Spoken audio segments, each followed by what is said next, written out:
آج ہم آپ سے بات کریں گے قرآن کیا ہے، اسی طریقے سے رمضان کیا ہے، حج کیا ہے، زکوٰۃ کیا ہے اور نماز کیا ہے۔ بہت سی چیزیں ایسی ہیں جو سوالیہ انداز میں ہیں، حالانکہ لوگ اس پر عمل بھی کرتے ہیں، جو یہ ارکان اسے ادا بھی کرتے ہیں، لیکن اصل میں اس کا مقصد کیا ہے لوگ نہیں جانتے ہیں۔ تو آج ہم بات کریں گے قرآن کیا ہے۔ قرآن اللہ کا کلام ہے، اللہ کی آخری کتاب ہے۔ اس ہدایت نامے کے لیے اللہ نے اپنے آخری رسول صلی اللہ علیہ وسلم کی حیثیت سے آپ صلی اللہ علیہ وسلم کا انتخاب کیا۔ چونکہ آپ صلی اللہ علیہ وسلم عرب قوم سے تھے اور آپ صلی اللہ علیہ وسلم کو عرب قوم کے سامنے ہی قرآن پیش کرنا تھا، اس لیے اللہ تعالیٰ نے قرآن کو بڑی فصیح و بلیغ عربی زبان میں نازل کیا۔ قرآن کی دعوت قبول کرنے والوں نے سب سے پہلے اپنی ذمہ داری ادا کرتے ہوئے قرآن کو پوری دنیا تک پہنچا دیا۔ سب سے پہلے داعیان دین کے ذریعہ، دین کی دعوت قبول کرنے والوں کے ذریعہ، اور پھر ترجمے کے راستے سے اللہ کی یہ کتاب پوری دنیا تک پہنچ گئی اور مختلف زبانوں میں منتقل بھی ہو گئی۔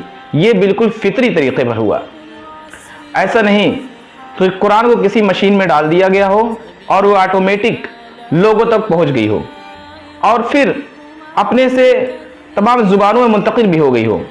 ایسا کوئی کام نہیں ہوا۔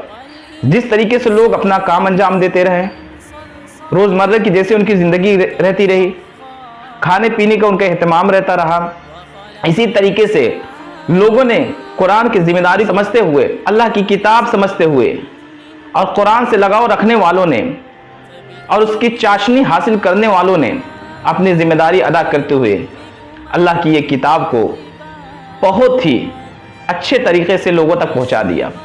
قرآن اللہ کی کتاب ہے، اللہ نے اس میں انسانوں کے لیے ہدایت رکھی اور اسے قیامت تک کے لیے محفوظ کر دیا گیا۔ قرآن انسانوں کے لیے ہدایت کا بھی ذریعہ ہے، اللہ تعالیٰ نے اسے بہت ہی آسان بنایا۔ قرآن پر ایمان لانے والوں کے لیے ضروری ہے کہ وہ قلب اور عقل کو مطمئن رکھ کر قرآن کو سمجھے، کیونکہ اگر اس کے دل میں تھوڑا سا بھی شک یا شبہ ہوگا اور یا صرف وہ سمجھ کر یہ پڑھے کہ ہمیں اسے کوئی فائدہ ہونے والا نہیں ہے، ہمیں اس سے کوئی راستہ بھی ملنے والا نہیں ہے، اس سے ہم کچھ سمجھ نہیں سکتے، تو واقعی قرآن سے وہ کچھ بھی حاصل نہیں کر سکتا۔ قرآن پر ایمان لانے والوں کے لیے سب سے پہلے ضروری ہے کہ اپنے مائنڈ کو پازیٹیو رکھے، اپنے دماغ کو مثبت رکھے اور یہ سمجھ کر پڑھے اور یہ سمجھ کر اس پر عمل کرے۔ قرآن سے ہمیں کچھ سیکھنا ہے، قرآن سے ہدایت حاصل کرنا ہے، قرآن کے متعلق اپنی زندگی گزارنا ہے۔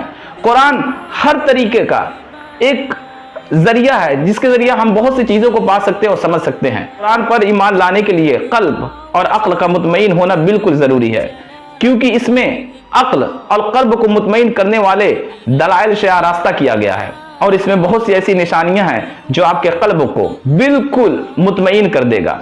قرآن سے پہلے جتنی بھی کتابیں نازل کی، قرآن ان تمام خبروں کی سچائی بیان کرتا ہے۔ قرآن کی بات یہ آخری بات ہے اور اسی کے بعد کو اب مانا جائے گا۔ قرآن کی بات یہ حق ہے، قرآن کی بات یہ سچائی ہے۔ قرآن پر جو عمل کرنے والے ہیں وہ اس کے ذریعے ہدایت حاصل کر سکتے ہیں، اپنی صحیح طریقے سے زندگی گزار سکتے ہیں۔ قرآن جب آپ پڑھیں گے سورہ بقرہ کی پہلی آیت میں اللہ نے ارشاد فرمایا کہ یہ وہی کتاب ہے جس میں کوئی شک نہیں، اور اللہ نے اس کی ذمہ داری خود لی ہے۔ اللہ نے چیلنج بھی کیا ہے، اس جیسی ایک آیت بنا کر بھی پیش کرو تو جانے۔ قرآن جو ہے یہ اللہ کا کلام ہے، کسی شاعر یا کسی انسان کا کلام نہیں۔ جب آپ اسے پڑھیں گے تو آپ کو خود احساس ہوگا اس کے فصاحت و بلاغت، اس کے صوتی آہنگ، اس کے علمی معارف اور اس کی حکمتیں، آپ کو خود اندازہ ہو جائے گا یہ کسی شاعر کا کلام نہیں ہو سکتا، کسی انسان کا کلام نہیں ہو سکتا، واقعی یہ خدائی کلام ہے، یہ آسمانی کتاب ہے، اللہ کے رسول صلی اللہ علیہ وسلم پر نازل کی گئی حضرت جبرائیل علیہ السلام کے ذریعہ۔